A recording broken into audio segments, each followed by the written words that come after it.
오늘도 말씀과 기도로 이 자리에 오신 분들을 환영합니다. 창세기 39장 1절로부터 23절 말씀. 하나님이 함께 하고픈 사람. 지금부터 본문을 읽겠습니다.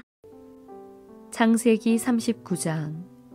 요셉이 이끌려 애굽에 내려가매 바로의 신하 친위대장 애굽 사람 보디발이 그를 그리로 데려간 이스마엘 사람의 손에서 요셉을 산이라. 여호와께서 요셉과 함께 하심으로 그가 형통한 자가 되어 그의 주인 애굽 사람의 집에 있으니 그의 주인이 여호와께서 그와 함께 하심을 보며 또 여호와께서 그의 범사에 형통하게 하심을 보았더라. 요셉이 그의 주인에게 은혜를 입어 섬김에 그가 요셉을 가정 총무로 삼고 자기의 소유를 다 그의 손에 위탁하니 그가 요셉에게 자기의 집과 그의 모든 소유물을 주관하게 한 때부터 여호와께서 요셉을 위하여 그 애굽 사람의 집에 복을 내리심으로 여호와의 복이 그의 집과 밭에 있는 모든 소유에 미친지라. 주인이 그의 소유를 다 요셉의 손에 위탁하고 자기가 먹는 음식 외에는 간섭하지 아니하였더라. 요셉은 용모가 빼어나고 아름다웠더라. 그 후에 그의 주인의 아내가 요셉에게 눈짓하다가 동침하기를 청하니 요셉이 거절하며 자기 주인의 아내에게 이르되 내 주인이 집안의 모든 소유를 간섭하지 아니하고 다 내 손에 위탁하였으니 이 집에는 나보다 큰 이가 없으며 주인이 아무것도 내게 금하지 아니하였어도 금한 것은 당신뿐이니 당신은 그의 아내임이라. 그런즉 내가 어찌 이 큰 악을 행하여 하나님께 죄를 지으리이까. 여인이 날마다 요셉에게 청하였으나 요셉이 듣지 아니하여 동침하지 아니할 뿐더러 함께 있지도 아니하니라. 그러할 때에 요셉이 그의 일을 하러 그 집에 들어갔더니 그 집 사람들은 하나도 거기에 없었더라. 그 여인이 그의 옷을 잡고 이르되 나와 동침하자. 그러나 요셉이 자기의 옷을 그 여인의 손에 버려두고 밖으로 나가매 그 여인이 요셉이 그의 옷을 자기 손에 버려두고 도망하여 나감을 보고 그 여인의 집 사람들을 불러서 그들에게 이르되 보라, 주인이 히브리 사람을 우리에게 데려다가 우리를 희롱하게 하는도다. 그가 나와 동침하고자 내게로 들어오므로 내가 크게 소리 질렀더니 그가 나의 소리 질러 부름을 듣고 그의 옷을 내게 버려두고 도망하여 나갔느니라 하고 그의 옷을 곁에 두고 자기 주인이 집으로 돌아오기를 기다려 이 말로 그에게 말하여 이르되 당신이 우리에게 데려온 히브리 종이 나를 희롱하려고 내게로 들어왔으므로 내가 소리질러 불렀더니 그가 그의 옷을 내게 버려두고 밖으로 도망하여 나갔나이다. 그의 주인이 자기 아내가 자기에게 이르기를 당신의 종이 내게 이같이 행하였다 하는 말을 듣고 심히 노한지라. 이에 요셉의 주인이 그를 잡아 옥에 가두니 그 옥은 왕의 죄수를 가두는 곳이었더라. 요셉이 옥에 갇혔으나 여호와께서 요셉과 함께 하시고 그에게 인자를 더하사 간수장에게 은혜를 받게 하시매 간수장이 옥중 죄수를 다 요셉의 손에 맡김으로 그 재반 사물을 요셉이 처리하고 간수장은 그의 손에 맡긴 것을 무엇이든지 살펴보지 아니하였으니 이는 여호와께서 요셉과 함께 하심이라. 여호와께서 그를 범사에 형통하게 하셨더라. 본문 전체 이해와 본문 해석입니다. 오늘 본문에서부터 다시 요셉 이야기가 시작됩니다. 하나님께서 요셉을 이집트로 부르시고 사용하심을 요셉의 삶의 현장에서 그에게 복 주심으로 알려주시지요. 여기서 중요한 것은 하나님께서 함께 하셨다. 그리고 요셉이 하는 일들마다 형통하게 되었다. 이것이 오늘 본문의 두 곳에서 나타나게 됩니다. 하지만 요셉에게 형통만 있었던 것은 아니고요. 위험과 오해도 따르게 됩니다. 그 내막이 어떻게 되는지 본문을 살펴보겠습니다. 첫 번째 문단은 1절로부터 6절입니다. 하나님께서 보디발의 집에서 함께 하시다. 요셉이 종으로 팔려간 곳이 파라오의 친위대장 집, 보디발의 집이었다. 그렇게 소개하고 있습니다. 여기에 친위대장 하는 말은 조금 의역을 한 것이고 아주 쉽게 풀이하자면 보디발이 친애하는, 신뢰하는 최측근이다. 이렇게 이해하는 것이 보다 더 원뜻에 가깝습니다. 그런 막강한 권력을 가진 보디발의 집에 종으로 팔려간 것, 이것도 하나님께서 섭리 가운데 역사하신 것이지만 오늘 본문에서 요셉이 그의 주인에게 호의를 입었다라고 표현되어 있는 것을 우리는 주목하게 됩니다. 이것을 번역할 때에는 다 같이 은혜를 입었다 이렇게 얘기하지만 여기에 등장하는 은혜는 하나님께서 요셉과 함께 하셔서 그에게 베풀어 주시는 하나님의 은혜와는 구별이 됩니다.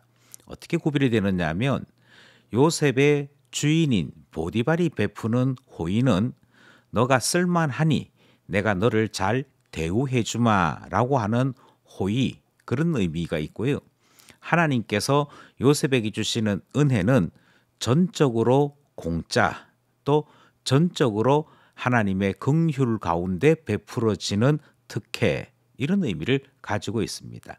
문제는 그가 기대한 그대로 요셉이 맡은 모든 일에는 하나님의 형통이 나타났고 그래서 더욱더 신뢰하게 되었다, 그렇게 설명하고 있다는 것이지요.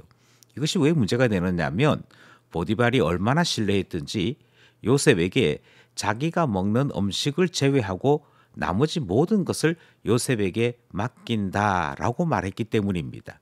이 장면은 마치 야곱이 그에게 11명의 아들이 있었음에도 불구하고 오직 한 사람 요셉에게 모든 것을 맡겼고 그 아들들을 감시하도록까지 했던 그때의 상황과 비슷하게 흘러가고 있기 때문인 것이지요. 신뢰를 받았습니다. 그리고 그 신뢰를 따라 집안 모든 것을 책임지는 자리에까지 이르게 되었습니다. 하나님께서 은혜를 주셨고 형통케 하셨기 때문이다. 그래서 여호와께서 보디발의 집에서도 요셉과 함께 하시더라. 첫 번째 문단 살펴보았습니다. 둘째 문단은 7절로부터 20절입니다. 요셉이 누명을 쓰고 옥에 갇히다. 보디발의 아내의 유혹에 요셉은 보디발과 맺은 언약을 상기합니다. 요셉이 이렇게 얘기하죠. 이 보디발의 아내를 금했다. 그리고 내가 만약 이것을 범한다면 큰 죄를 저지르는 것이다. 이렇게 저항하지요. 그런데도 불구하고 보디발의 아내가 위계를 사용합니다. 자신이 가지고 있는 위치와 권력으로 요셉을 제압하려고 했던 것인데요. 이와 같은 여러 번의 유혹에도 요셉은 굴하지 아니하고 옷을 벗어두고는 자리를 피하는 그런 방법으로 시험에서 벗어나게 되는 것이 오늘 본문에 소개되고 있습니다. 그만큼 요셉은 변화되어 있는 모습을 보이고 있는데요. 먼저 요셉이 보이는 변화된 모습은 큰 악에 대해 대단히 민감한 모습을 보였다 하는 것입니다. 여기서 악에 대한 민감함은 단지 보디발과 약속했기 때문에 그와의 약속을 지켜야 한다 하는 이 낮은 상태의 이야기가 아니고 하나님께서 보시기 때문에 하나님 앞에 악을 저지를 수 없다라고 하는 신앙인의 자세와 비견되는 모습이기 때문입니다. 또 하나는 그도 이미 채색 옷 때문에 한 번의 어려움을 경험했었지요. 그런데 오늘 본문에서도 역시 또 옷 때문에 그것을 벗어두고 갔더니 오히려 그것을 전거처럼 사용하는 이 곤란한 처지를 당하는 모습을 보게 됩니다. 아마 이제 옷이라 그러면 요셉은 지긋지긋하게 생각할 것 같습니다. 그럼에도 불구하고 그것에 대해 어떤 상황이었는지 무엇 때문인지 일절 말하지 않습니다. 만약 요셉이 어린아이 때와 같은 상황이었다면 그는 보디발에게 당장 달려가서 보디발의 아내의 잘못을 이야기했을 것이고 또 그로 말미암아 그의 지위나 그의 신분이 더 공고해졌을는지 모를 것입니다. 하지만 요셉은 그가 옷 때문에 두 번째 곤란한 일을 당하면서도 그 어디에도 이 내용에 대해 말하지 않는 침묵을 이루지요. 이것이 사실은 보디발에게 더 강한 신뢰를 준 것이 아닌가 생각합니다. 왜냐하면 지금 요셉은 아버지 밑에 있을 때와 달리 어떤 권세에도 굴하지 않는 모습을 보이기 때문이고 아버지 희화에 막강한 권력을 휘둘렀던 철없는 때와 달리 보디발의 아내가 아무리 힘으로 눌러도 굴하지 않는 그런 모습을 보여주었고, 그리고 이 제약에 대해 끝까지 입을 다물므로 보디발의 위신도 살려주는 일을 했기 때문이지요. 아마 그래서인지 보디발은 보디발의 아내에게서 요셉을 떼어놓는 방법을 택합니다. 그것이 무엇인고 하니 바로 왕의 제수들을 가두는 왕실 전용 감옥에 요셉을 보내는 일이었습니다.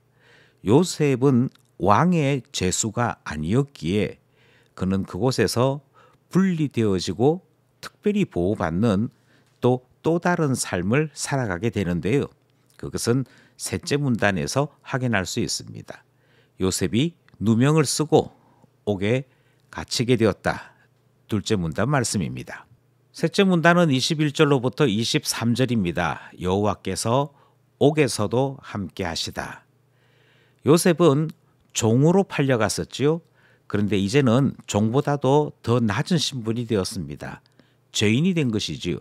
그런데 종으로 있을 때나 죄인이 되었던 지금이나 여전히 요셉은 하나님의 보호 아래에 있습니다. 하나님께서 요셉을 보호하기 위해 보디발을 사용하는 것이 오늘 본문에 기록되어 있는데요. 보디발의 선택은 먼저 유혹하려고 하는 아내에게서 떼어놓는 일을 했던 것 같습니다. 앞서 있는 본문에서 보디발이 화를 내었다 하는 문장이 등장하는데 여기서 화를 낸 것은 요셉이 아닙니다. 아내에게 화를 낸 것인데요. 왜냐하면 주인의 아내를 범한 종은 그것이 성공했든 실패했든 그야말로 찢어서 죽입니다. 그런데 요셉에게 일절 그 몸에 손을 대지 아니하고 왕의 전용 감옥에 그를 가두어 둔 것은 보호책이었던 것이지요. 이렇게 보호를 받고 옥에 갇히게 되었으나 여전히 그의 신분은 죄인이었기에 답답함은 아마 말로 다 할 수 없었을 것입니다. 그런데 옥에 갇혀 있는 요셉에게 하나님은 여전히 동행하시고 은혜 베푸시는 일을 계속합니다. 그러니까 보디발의 집에서도 동행하고 형통케 하시고 은혜를 베푸셨고, 지금 이 감옥에서도 하나님은 동일하게 동행하시고 은혜를 베푸시는 일을 하는 것이지요. 따라서 오늘 본문은 두 번째로 형통이 있었다. 그리고 하나님의 뜻은 지금 요셉과 함께 하시며 하나님의 경륜을 따라 그가 사용되고 있다 하는 것을 보여주고 있는 것입니다. 우리는 여기서 아브라함의 언약이 성취되고 있는 모습을 확인하게 됩니다. 하나님은 아브라함에게 복을 주시면서 천하 만민이 너로 말미암아 복을 받게 될 것이라 그렇게 말씀하셨다면, 지금 요셉은 아브라함의 후손으로서 그를 통해 보디발의 집에도 형통이 있었고 지금 여기 감옥에서도 형통함이 나타나도록 하신 것이지요. 이것이 바로 아브라함 언약의 성취였고 하나님이 함께 하시는 표시였습니다. 마지막 문단 살펴보았습니다. 말씀을 따라 기도하며 결단해 봅시다. 첫 번째 기도 제목은 하나님 앞에 살아가는 성도의 모습을 우리는 요셉을 통해 확인할 수 있었습니다. 사람과 사람 사이 약속 중요합니다. 그리고 하나님께서 지켜보신다, 결코 죄를 범할 수 없다라고 하는 이 신앙 자세 또한 중요합니다. 왜냐하면 그런 모든 모습들이 다 하나님 앞에서 살아가는 신자다운 모습이기 때문이지요. 기도하기는 우리 또한 하나님 앞에 살아가는 신자 되게 하소서 기도하게 됩니다.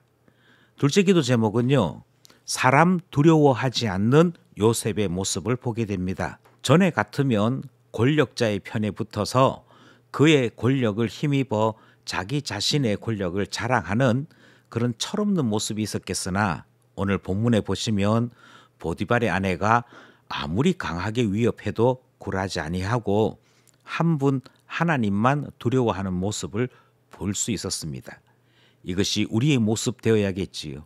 사람 두려워하지 아니하고 오직 하나님만 두려워하게 하소서. 그래서 하나님 앞에 살아가는 우리 되게 하소서 기도하게 되는 것이지요. 마지막으로 하나님의 사람들에게는 하나님께서 형통의 복을 주시는 것을 보았습니다. 그것은 하나님께서 아브라함에게 주신 언약을 이루시기 위해서였지요. 그러므로 기도하기를 요셉과 같이 나로 말미암아 다른 사람들이 복을 누리는 아브라함의 언약의 성취가 일어나게 하시고 그리스도 안에 살아가는 하나님의 자녀들이 많은 사람들에게서 칭찬받는 그런 역사가 나타날 수 있도록 하나님의 형통케 하시는 복 달라 기도하게 되는 것입니다. 오늘도 말씀과 기도로 요셉과 같이 하나님 앞에 살아가는 우리 모두 되기를 간절히 소원합니다.